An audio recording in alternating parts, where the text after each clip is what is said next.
Moro moro and welcome back to Culinary Role-Playing and into official session 1 of Heroes of the White Tower. So today we will embark on an adventure, like for real this time. We will actually engage with the mechanics of the game and have a little session 1 playing the system. This is actually a second time of me filming this first session, because last time I filmed this, the computer side of things completely shut down and the files got, for some reason, like completely corrupted that I couldn't use them at all. So I only had my face. But I think in the end it worked out quite great, because after that I actually did quite big changes into the system. To be more specific, I specified the magic a little bit more, and I also have additional great news. So the update for the system 0.1.7 is going to come out this month, quite soon, hopefully. And now I have been in talks with an artist that would help us create some actual illustration and art for the RPG. She is this great acquaintance, and I would want to say a friend already, who has been playing in the same tabletop RPG game with me. And she's right now studying to become a stop motion animator. And when we started to talk about the art of the book, like, she immediately got it. So I'm really excited to see what she can come up with. So I had enough money to buy the first illustration from her, which we are hopefully starting to realize really soon as I get my finances fixed. And after that, we will publish this first picture. And then I'm trying to open a stretch goal bar into the Heroes of White Tower page, where you can see different stretch goals of funding, that how we can have enough money to create all like the kin art, that we have enough money to basically illustrate the whole book. And I will also leave extra stretch goals where I will also create additional content for the game. So actually getting a real artist on board and just taking those really big steps towards actually realizing and making this a full game. I'm so excited. But that's enough of that. Let's now quickly check the basics of action rolls. Let's see the basics of magic, and after that, let's just jump right into it. Link into the game you can find down below. Like and subscribe, and let's go. Like we discussed a little bit in the first episode, Heroes of the White Tower is really simple player-facing 2d6 game. And whenever you are trying to achieve something within the narrative through the hero's actions, it is called an action roll. And when you're doing an action roll, you almost always try to compare it to one of the 11 disciplines that we have here. 11, right? 1, 2, 3, 4, 5, 6, 7, 8, 9, 10. 10 disciplines. Yes, I made this game. So you take 2d6, you roll them, that is 9, and then I add one of the 10 disciplines from here. So if we would test agility, I would add the agility +1. If this roll would be 10 or more, it would be a success. Everything below, it's a failure. So on a core level, it's a binary system, but there is a but. Most often, if you have failed the action roll, you can spend 1 stamina to re-roll the dice. But that means all the dice. So if you had Boon in the roll, or if you had Bane in the roll, you have to roll all the dice again. And there is another but. There is also an action called No Room for Failure, which means you can also spend 1 stamina that you automatically succeed. But that is the partial success. So if there is something that you know that you have to do no matter what, you can spend 1 stamina and automatically succeed, but then there is going to be some kind of setback, or it will be a temporary success or something like that. So compared to Powered by the Apocalypse game, where you always roll the dice and you will either get full success, partial success, or failure, here you get either success or failure, or choose to take the partial success. So it tries to emulate that whenever you roll the dice, you take a willing risk. And if you want to succeed, you can spend your resources to do so. So the choice to roll or not to roll is a little bit more meaningful that way. And boons and banes are exactly what you expect. If you have banes, you will roll multiple d6s and take the lowest result. Always 2, they are the action dice. Or if you have multiple boons, you will roll more dice and take the 2 biggest results. And boons and banes cancel each other out, so you either throw with boons or either throw with banes. Combat works kind of similar way, but let's introduce ourselves into the combat when it comes to that. Okay, how magic works. Kind of similar way, we are doing action rolls again, but it is called a spell weaving roll. So there is no specific spells per se. Well, you can make scrolls that have specific effects, but let's not go into that. But on a base level, when you are a mana bound and you want to weave a spell, you will just, it's basically freeform magic, so you can decide the effect that your chosen element could do. Let's take a simple example. I want to use my fire element to light up a campfire. Very simple spell. So the hero describes the intended effect of their magic to light up a campfire. If GM deems the effect to be in Spellweave's domain, the GM will set the level of the spell.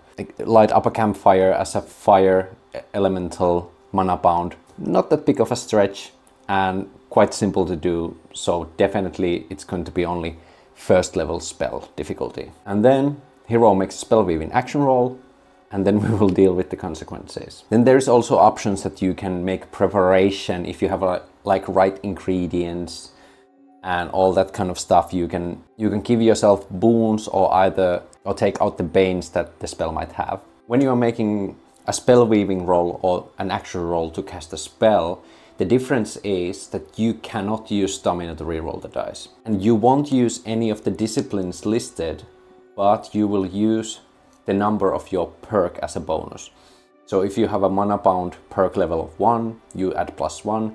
If you have mana bound level of 2, you will add +2, and so forth. And when you're making the spellcasting roll, if we succeed, like do a regular success, then the spell succeeds and we still get 1 negative consequence. So it's really difficult to cast spells. Only if we roll the dice and also both of the dice came up with 5 or 6, then it's like a fully completely cast spell and there won't be any negative effects. You can also force a success for the spell by paying the 1 stamina, but then you have to take 2 negative aspects as well. And there are different types of negative effects. The GM might introduce more, but the base things are that you have to spend 1 extra stamina to cast a spell. It can be painful, so you will lose 1 health. It can make your character exhausted. You can get the weakened temporary condition. There might be some kind of unintended consequences for the spell. Or short-lived, the spell's duration or effect is significantly reduced and it didn't have quite the effect. It will work, but it didn't have the complete effect. And failure basically means that the GM can introduce a complication for the spell, and the bigger the spell was, the higher the complication, and these should be quite severe. Then I will show you from here, from the updated version that I haven't even made a PDF out of yet, because I'm still like working on some little things as well. So there are 2 domains of magic: Elenion magic, which was the first magic, and Esoterian magic, which is the elemental magics. So what is different compared to earlier versions of this game is Elenion magic is still the same. You will either pick the light or dark magic. But now both of these have 2 aspects in them as well. Let's go into that a little bit later. And how Esoterian magic is now changed. Originally you were supposed to only pick 1 element as your domain, which was like your main, and then you could not cast like the opposite element, but you could cast the other two. So it was kind of weird, and it was like maybe unspecific and then too general at the same time. So now what you do, you can pick 2 elements that you can cast, and how you can manifest and use these elements. On a base level, light and dark magics, because they are the first magics, they tend to be the most powerful ones on a base level. Like light is pure energy, so it's kind of overwhelming, and it has the aspect basically to nullify the other elements as well. Not only darkness, like all the elements. But that's why it's the only element that you can use, and it has 2 aspects. It has healing, so you can recover broken body, and you can even recover broken soul. So very powerful magic indeed. And the other aspect was the purification, which also means like dispelling other magical effects and nullifying dark corruption overall. So very powerful spells. The darkness is the opposite. It is also very powerful energy. It's all consuming. It has the power to basically corrupt the other elements if it's power, and bend these powers unto its own will. And because darkness was the space before everything else, it is the oldest magic, it also has the aspect of space. So basically everything from teleportation and to making like these different realm gates, that's under the element of darkness. So very powerful, like being able to heal and move from long distances in a blink of an eye. These are amazing powers. That's why they are presented in these 2 original elements. And then we have Esoterian magic, so elemental magic. And what does Esoterian magic lack in power? It will definitely pay back in versatility. So the elements themselves don't have any special extra aspects, so they are just their own element. But what you can do is, when you have these 2 elements, the mana bound who contains 2 specific elements can also create a 3rd element for them to use by combining the 2 elements that they know. And on a base level, how you can create like speciality between different mana bound is that they can combine these 2 elements in a unique ways, and they can only combine it in a certain way. So then also Esoterian mana bound have like 3 aspects that they can cast spells in. And these can be anything that you can come up with, but I planted here some examples out of everything, so you can either use these or create new ones yourself. And I would highly suggest that also create your own combinations. So, but for example, you could have the elements of water and fire and create mist magic. And with mist you can create like these illusions or even burning steam. Or combining water and air, you could create frost magic, and then you could use frost spells. You could combine water and earth to make nature magic, so plants and greenery is on your side. You can combine fire and air to create a combustion magic, so that could be like this kind of explosive attacks and even flight. Combining fire and earth could be metal magic, it could be lava magic. There are many combinations with fire and earth. And then you could combine earth and air with lightning magic. But that's that. When we then get into the more encounter-based things, you know everything you need to know about the game. You basically now know 70% of this whole system. And I think I won't go into too much detail on all the other stuff. We will get into it when we come across it, okay? So last time we randomly generated our hero, and now I have written a little backstory for our main character for this adventure, Grain Holm. Grain is a wandering traveler who is a collector of stories and traditions. Grain loves to explore and travel, and even though he is mute, he loves to meet new kin from different parts of the world. Someday, he wishes to write a book called Adventurer's Guide. This is our non-speaking hero. I kind of got the idea for the first time I recorded this session, but I kind of liked this silent protagonist idea. And it's so much easier because I don't have to figure out a voice for him. And I will show you one more time Grain's backpack. So what we have here active items, sword, robe, and a journal. They are basically like at hand, so Grain can grab a hold of them at any time he wants. Then we have packed items, we have rations, we have a bedroll and also a torch. And then in our pockets we have money pouch and a local map. And the local map is like, it's a very small one, so that's why I decided that it is definitely a pocketable item. If it would be a full region map, then it would be probably a sizable item. And because of the magic changes, Grain's elements are earth and water. And I think he also can combine these two to make nature spells or plant spells. I first thought about clay magic, which, oh my god, that's so cool. Yeah, let's do the clay magic. Sorry, I'm changing already, but clay magic sounds way cool. Yeah, we can create like golems and stuff like, oh, that's, This is why I love open casting, like you can do anything you want. I also altered our quest a little bit because I wanted us to start slow and start simple. So I decided that instead of already escorting like a full party with different NPCs, Grain's mission is to scout out the place beforehand. There has been some scouts already that have been sent into the location, but they have not come back. So they are believing that there is some kind of creature or some kind of threat within this ancient control facility. So basically they want Grain to go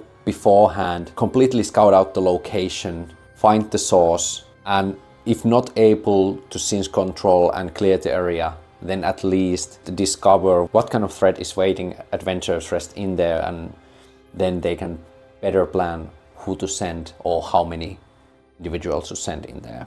And I think Guild Handler Golan is the one, basically like the adventurers guild master, who has been working with Grain and all the other adventurers in Adventurers Rest. This old and respected Burokar is probably the one to send Grain on his way. Grain, I need an experienced fellow on this one. I know you have a level head between your ears, so I want you to go and scout out this possible ancient control facility that we could finally seize control of this mobile base. We have sent scouts already in the location, but nobody has come back. At least not yet. But it has been quite some time. It has already been 5 days, so we are kind of worried. So go in there, scout out the location, and come back to us with details. There will be a bonus for you if you can figure everything out yourself and even clear the area. But I know you are experienced enough to not get yourself in too much trouble just for the sake of greed and fame. And that's why I am sending you. You are one of my most experienced and trusted adventurers, Grain. If you don't have any questions, you're dismissed. And I think Grain, with understanding, just gives a knowing nod. They have interacted with each other quite a lot, and I think Golan even respects and appreciates Grain's simple form of communication. And if Grain ever has any questions, he has his notebook with him, and so he can ask the questions through the notebook. Grain, I would suggest that you leave as soon as possible. It seems that the Walking Titan is already making its tilt, and we are now at the closest point possible for this ancient facility. If you wait any longer, it will be much more longer trip for you to get into that location. And I think this kind of moving, like settlements logistics are very interesting when there is like a moving object that people are living in that they can't control. How does the logistics work? So I think, first of all, Grain will again thank Guild Handler Golan and just pack his bag and see that he has everything he needs. I think we have everything we need on the back right now, so we can just start the adventure. And I think they have built this kind of elevator system into different points of the Titan, where they have like this weight baskets that they can send people and bigger things down with like this kind of manual mechanisms. Are they called wenches?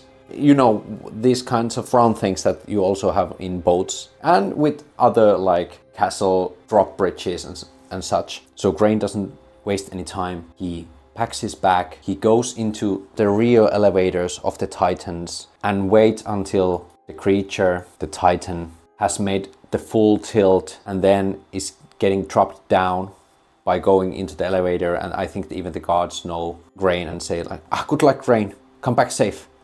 And they start to elevator basket meant only for like few people to get into gets gently dropped down, and Grain leaves the adventurer's rest. The giant, moving titan that is never still, but hopefully that changes soon. So last time we determined that the time it's going to take for Grain to get into the temple itself, it's less than a day, or it's around like day's journey, so it's not that far away. So I would say that there is one point of interest. So there is one milestone between him and the goal. So that means there can be one encounter, one discovery during our travel. So let's see how traveling works within Heroes of the White Tower. So there is two modes of travel. There is traveling and exploring. With exploring, you just go to the next location and there is a point of interest and then you will roll it. It's very simple, but it's like the idea of that you don't know where you want to go, so you just like discover different locations. If you have a specific point in a map that you want to go, then the GM will determine how many milestones are there between you and the journey. So if it's like a really long way, the GM might determine that it will take like few weeks to get into that position. So that means that there will be different forms of time skips between the milestones as well. We don't need to get that right now. Now we know that it takes less than a day to get into our goal, and there's only one milestone in the middle. So how we will discover milestone? It will probably create some kind of situation that we might need to deal with before we can continue, or it could be just some location that might benefit us or just be interesting. So we will roll once on discoveries and encounters table. And here we have discoveries and encounters. So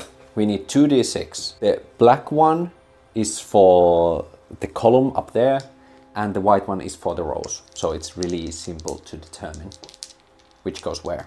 So row 1 and 2, nomads. What kind of nomads? So when Crane is starting his journey across this plain southern coastal side of the southern frontiers, he comes across in this plain area. Suddenly he thinks like he can see shapes in the distance. They are still quite far away, but they look to be these dark shapes of humanoids. What does these humanoids want? We could just roll a character descriptor. Yeah, let's just roll a character profession so we get some idea who these people are. So again, black is the columns, white is the rows. Here we go. 3, so middle one, and 5. It is a merchant. Cool. Okay, so Crane gets closer and he starts to see also these pack mule animals. I don't think they are exactly pack mules, but they are these pack animals that have been given like these different baskets to carry. Yeah, there's definitely someone even like riding. I would say it looks to be this elven individual with this kind of big round hat to protect themselves from the sun. And there might be even like 2 guards as well. And I would say it's quite likely that we even recognize this person, because Adventurer's Rest doesn't have that many merchants. So yeah, let's ask from the Oracle that. I would say it's likely that we recognize this individual. Do we recognize this individual? 6. Yes, and. So not only we do recognize this individual, I think it's like one of our friends. Let's add an NPC in here. It is our friend, Elven merchant Yalna. And I think Yalna at some point kind of like squints their eyes as well. And they might even like start to wave to Crane. And I think Crane will also wave back when he recognizes his friend. And I think Yalna will just say that, "Oh, fancy seeing you here, Crane. Are you on a mission?" And I think Crane will just nod and basically just like take the local map that he had and show it to Yalna. And could Yalna tell some additional details about the location? I think they are I would say 50-50. I don't think they came from that location, but they might have been near that location. So they might have some additional good tips that we could use. So let's ask the Oracle. Does Yalna know anything good about the location or like nice tips. 6, yes, and that's really cool. Okay, so not only they know something about it, they have seen the creature or the danger, whatever it was. And Yalna is like, I think he looks a little bit concerned and says to Grain like, "Oh, you're going in there? Oh, but be careful then, okay? We saw this dangerous thing in there, and I think now we have to discover what is the creature that we are dealing with. Or is it even a creature? What is the danger?" So let's get a little bit more specific. Let's roll an action and object to get even some kind of idea on what we are dealing with here. So 6-2, 6-2, trade. 4-4, 4-4. Trade order. Trade order. I feel like trade order. These are some kind of automatons that have been, like this kind of automaton guardians that have been activated when these other scouts have gone into the control facility area. And it might be maybe some kind of defense mechanism has been activated by an accident or something else. But for some reason, these mechanized golems have been risen to life, are now like basically guarding the estate. Yeah, we saw these mean looking stone guardians or metal guardians. We are not quite sure because we stayed away from that location, but they looked really menacing and we don't know their motivation. But they seem to be idling and protecting the area near the mountain. So be careful if you're planning to go there. You have to come across those things if you want to get into the temple. And I think Grain just will nod knowingly to his friend and have a like deep bow as well. Yeah, I think he will. And Grain will also give like few coins to his friend, just to be courteous about this information that he has been given. And as a merchant, I don't think Yalna will say no and be like, "Oh, much appreciated. Thank you for your continued patronage, my dear friend Grain. Yes, do be careful. We have to get back, because the longer we wait, the farther away the Titan will be. So please come back safe. I need your money. But please come back safe. See you later." And this merchant convoy will just make its way back into the Adventurer's Rest, probably. So, okay, interesting. Now we know that there is some kind of ancient guardians somewhere between here as well. So we are now at the middle point over here with this dot. Would it even be that the adventure location starts from here? So basically how like temples and dungeons and all like these kind of exciting areas work in Heroes of the White Tower, we have the term called adventure locations, which is basically like your whole dungeon, for example, could be adventure location. And then also adventure location is further divided into spots and into areas. And if we would use this dungeon metaphor, areas would be basically like the levels of the dungeon. So these are the little bit more wider areas with many different spots that contain usually a similar kind of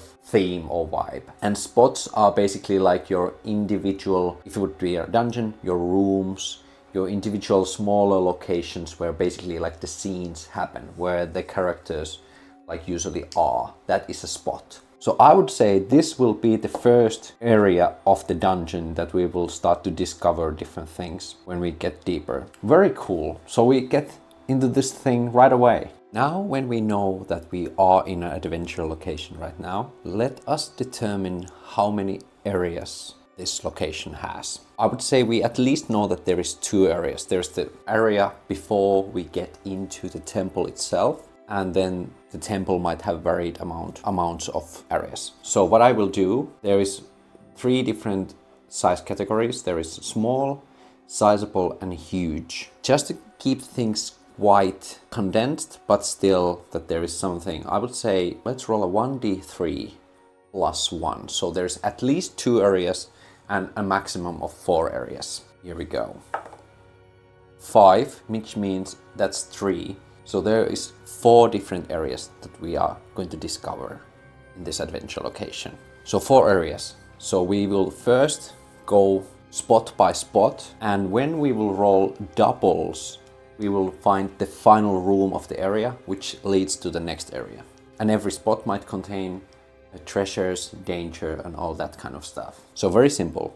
Let's just dive into it. So you could combine the idea of adventure locations with pre-existing dungeon maps. Then you can just like scout out different rooms, or you can use it like I'm using it right now as a point crawl.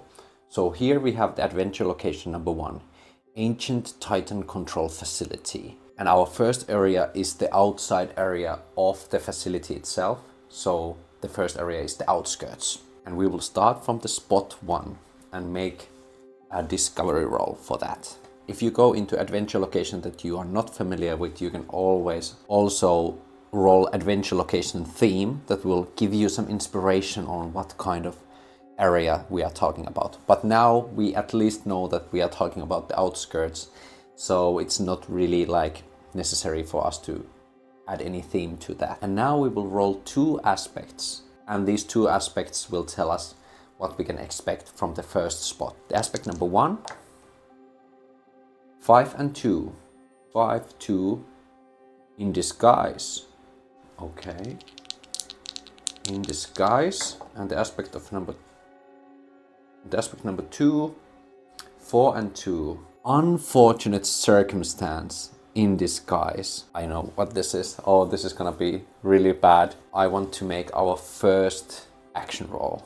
And this is going to be an instincts roll. And I don't think I can force a success on this one just because Grain doesn't have any idea that this might be coming. This is basically like your perception check. So let's see if Grain can sniff out that something is off. Ooh, not with that roll. 1 and a 2, that's 3 plus 1. Definitely not over 10. And there's no need for us to use stamina. I think Grain is now more carefully scouting ahead because he now knows that there is these looming golem threats waiting for him. But he's so focused on keeping his eyes open for these automaton golem guardians that he doesn't notice this ravine that has been basically covered by the foliage and the grass and all the other growing plantation of the plain area. And before he even realizes, other one of his legs just sinks between the grass and he's now falling into this ravine that seems to be deep. Okay, now we are in big trouble. We could maybe try to hold on. Could we try to use some kind of magic to protect us? We could try to use magic. We could try to use magic to create these roots that might break the fall and slow Grain down even just a little bit. Yeah, let's do that. And I will go as far that I will force a success. I will use 1 stamina to force a success, which means that we have to take 2 negative aspects of this for the spellcasting. I will take exhaustion. We are weakened for a little bit. And the other one I will take is short-lived. When we fall into this giant ravine and Grain is doing his best to just start casting vine grow spell underneath him, and these branches will slow his fall considerable amount that he won't like completely get bashed into the floor of this very, very steep and deep ravine. But he will go down quite quickly and take some hits from the roots as well, so he will additionally lose 1 health. And he basically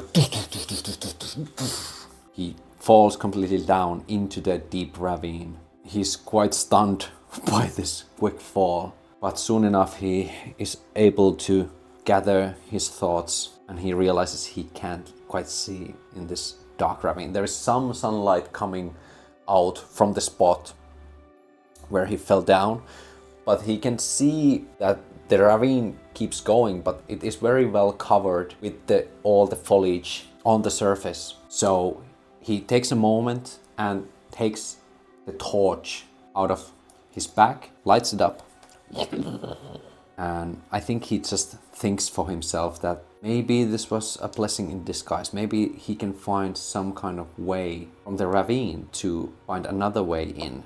And maybe he can bypass these golems, these guardians. It remains to be seen. We definitely will go to the next spot. So let's first take note from the first spot. Spot 1 was dangerously hidden ravine. Well, that was quite intense start, wasn't it? Okay, let's go to the next spot. Hopefully we get something more something more positive this time. Here we go, adventure location aspects. First one. 1-1. Ancient beast. Oh no.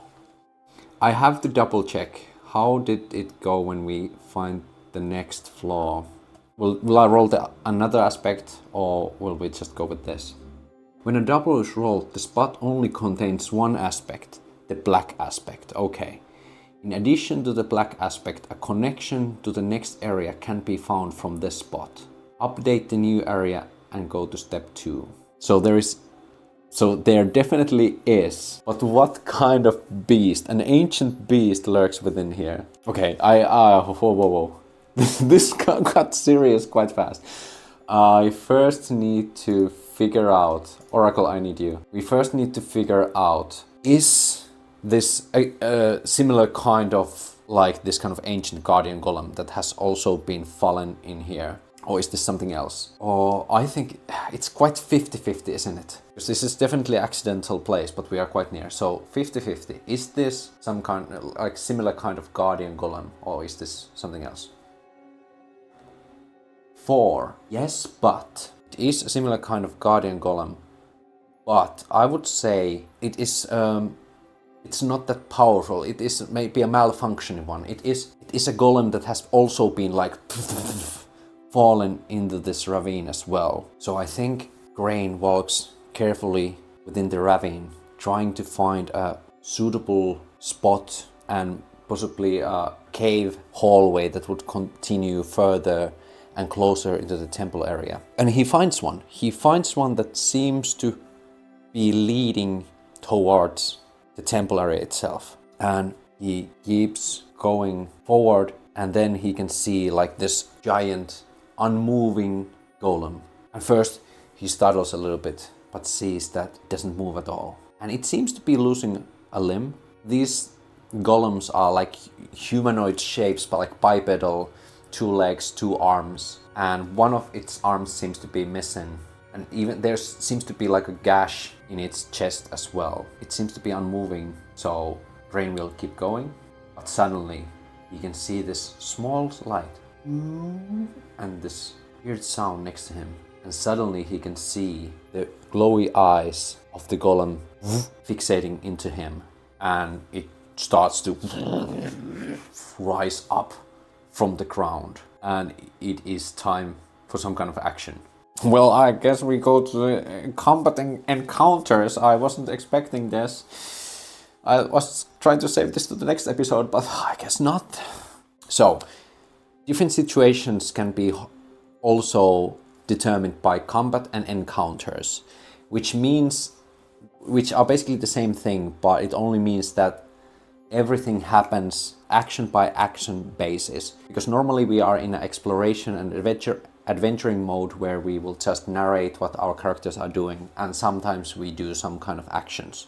But when it's combat and encounters, so some kind of competition, a fight, or something else that is very time sensitive, we will go into action by action basis. Combat is very theater of the mind. It works with zones, and in this instance I would say there is only 2 zones. There is the one zone we are in, this kind of open cave space where there is area A, which also has a door that leads further into the temple side, and then there's area B, which leads back into the ravine side. And we are both in the area A, the location that leads to the temple. Initiative works, so who goes first and what and does what. Normally heroes will go always first, and then the enemies will go. But because heroes are the only characters that will roll dice, there is only the action phase and the reaction phase. So normally in action phase, the heroes are doing the initiative and trying to attack, trying to cast spell, trying to do something about. They take the initiative and have possibility to change something. And in reaction and defense phase, normally the enemies take initiative and heroes have to make action rolls in order to defend themselves or try to intercept anything or everything that the opposing force is trying to do. And attacking and combat works similar to action rolls, the same thing. If you succeed, so roll over 10, that is one hit, and with every 5 or 6 you will deal additional hit to the enemy. And there's 3 tiers of enemies. There's henchlings, which are basically like your mooks, your one-hit minions that come in big groups and are easy to take down but are quite annoying to deal with sometimes. Then there is adversaries that have basically like you have to make 2 hits in order to take them down, so they are a little bit more difficult to take down, and these are like your veterans and leaders of henchlings. Or they can be like an adversary group, which means that they are basically on equal terms with heroes. And then there are nemesis, which are like your big villains or big creatures that have multiple hits to take in and are just like these big creatures. And I think this is definitely a nemesis right now. So how you basically create enemies, all the tiers of enemies are constructed by 3 things. The hits, how much they can take damage. Tags that basically works as conditions for the enemies that are like constantly there.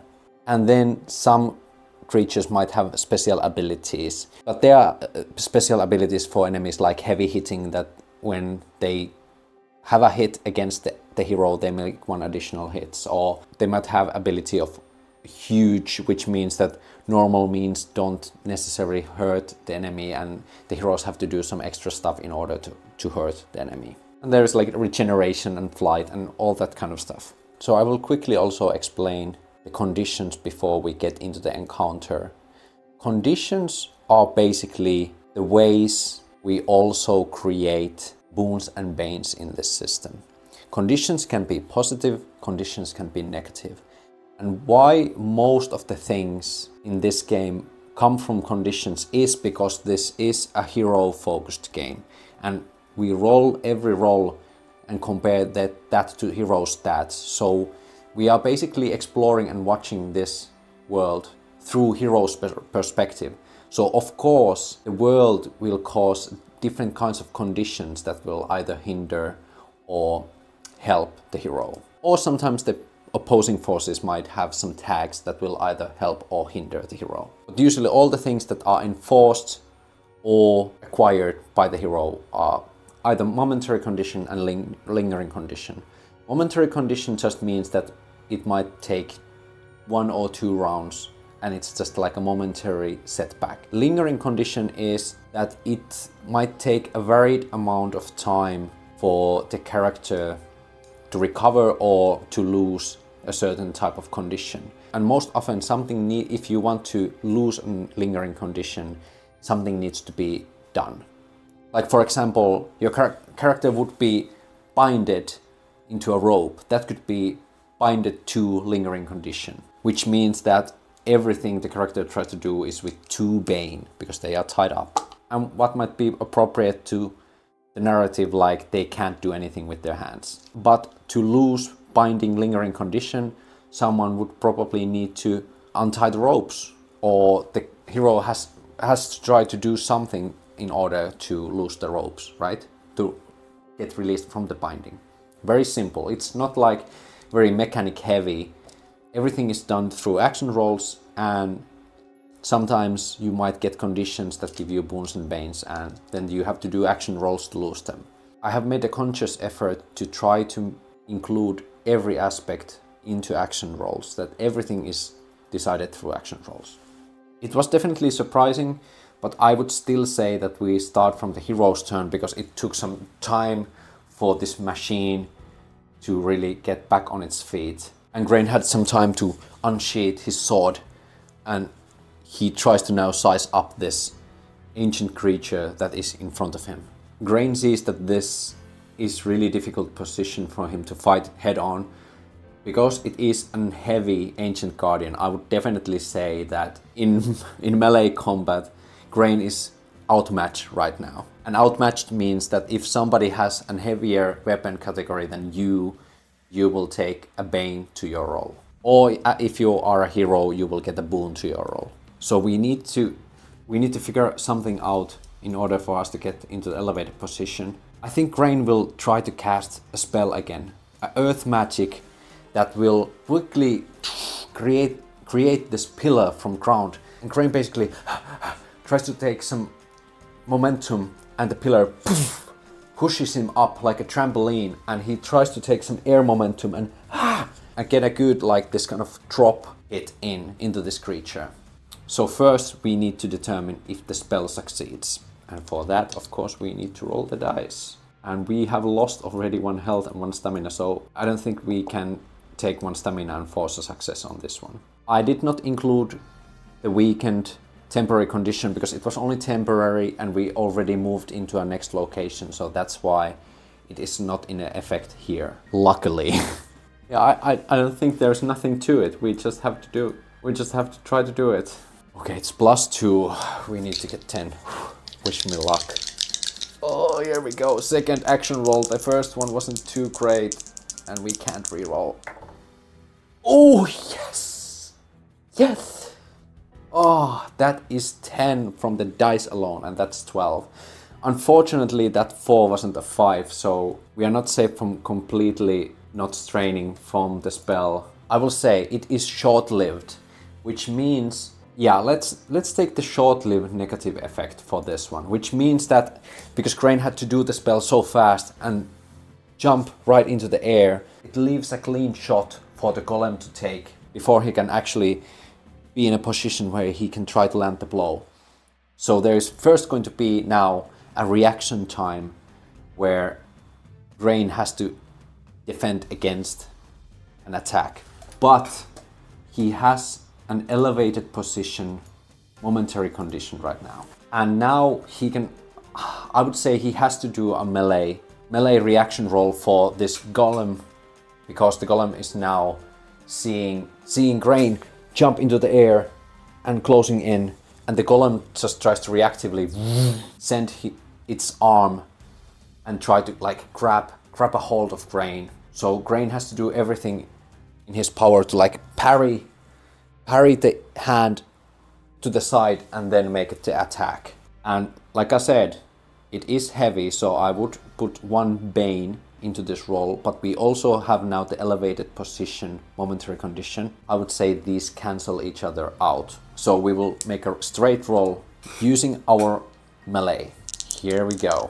Ooh! And then I rolled 1 and 2 again. Now I will definitely use 1 point of stamina, because that would be 3 hits into us right now, and that would mean game over. So I will use 1 stamina to re-roll the dice. Hopefully get something better right now. Oh, yes! And it's the opposite. It's the opposite, 5 and 6. That is great success. And with this great success, I would even say I want to reward that. I will reward that success by giving us a second momentary condition, which is an opening. So Crane is able to block with his sword, using all his stamina and strength to really push the hand to the side, and then he can see the exposed area of the golem and now make a big swing down. And now we have elevated position, we have opening, and we also have the tag exposed. And I would say Crane was able to jump into the right spot to really see that place. So now we will make an attack. Using melee, rolling 2d6. So if we roll over 10, that's 1 hit, and every 5 and 6 from the rolls will also create additional hit.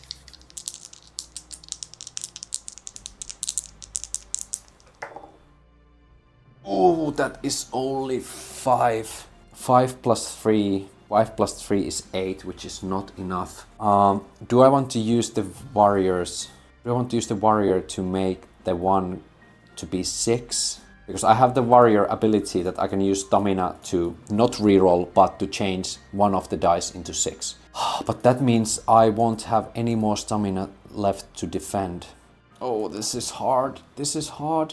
Screw it. I will take the risk. I will use the stamina. And that is all of our stamina right now. And I will say we lose the conditions. We get the hit in. There's no momentary conditions. And because it becomes 6, which means we have 10 from the dice, plus 3 of our melee, which is 13. And then we have 1 6. That means we get 2 hits in. So the blade sinks deep into the already opened spot in the golem's shoulder plate, and I think Grain like is left in there in that spot, like hanging on in the top of golem right now, and he's trying to like keep stabbing to make the golem stop.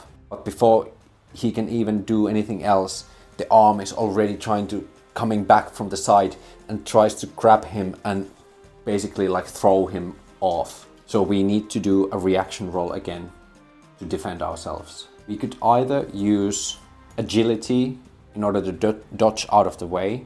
That would not be with any bane, but we could also try to parry it with melee, but then we would be outmatched, which means it would have to be done with bane.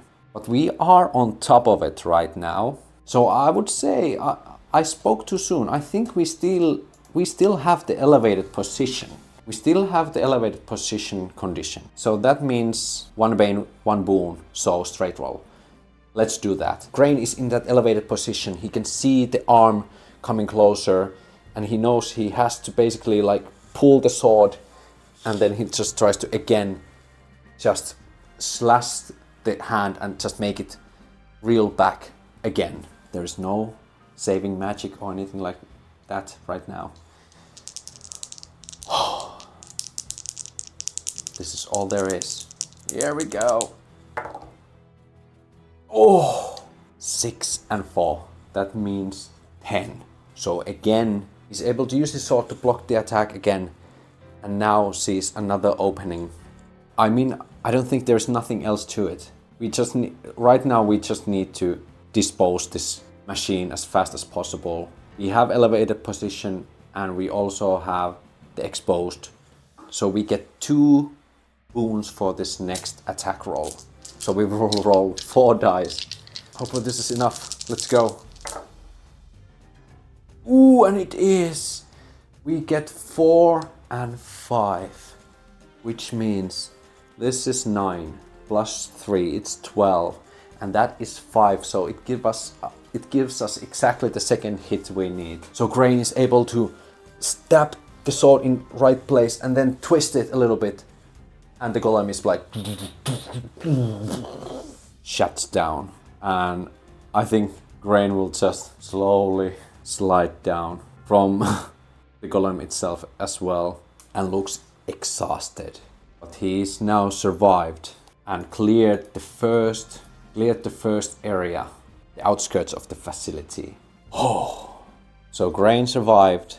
We cleared the underground passageway. We had really bad luck. We first got a huge trap, and then we had to fight an ancient beast, which is not a small task. Like, nemesis are like big deals. That shouldn't probably be the first thing to fight. It is possible, as you can see, but one bad roll and I would have been completely and utterly destroyed. But it was part of the story, and I felt like it was important for us to do. So good thing we survived. Grain in that moment will take some time to drink some water, and tries to gather his strengths, because he knows his mission is not complete. He needs to go deeper into this facility and hopefully find the way to control the ancient moving titan that is now a settlement for the adventurers' rest. And I think this is a good moment for us to stop today, and a great place that we can keep going on the next episode. But we did quite a lot. We cast some spells, we fought some ancient enemies, and we also got some traveling rules. We got also a little bit introduction to the adventure location stuff. So yeah, quite a lot of stuff. I am very excited to continue in the next episode, and hopefully we will start some rest and recovery stuff. Why I didn't take any bandages with me or anything like that, I'm silly. I should have taken like first aid kit. But this is how you learn.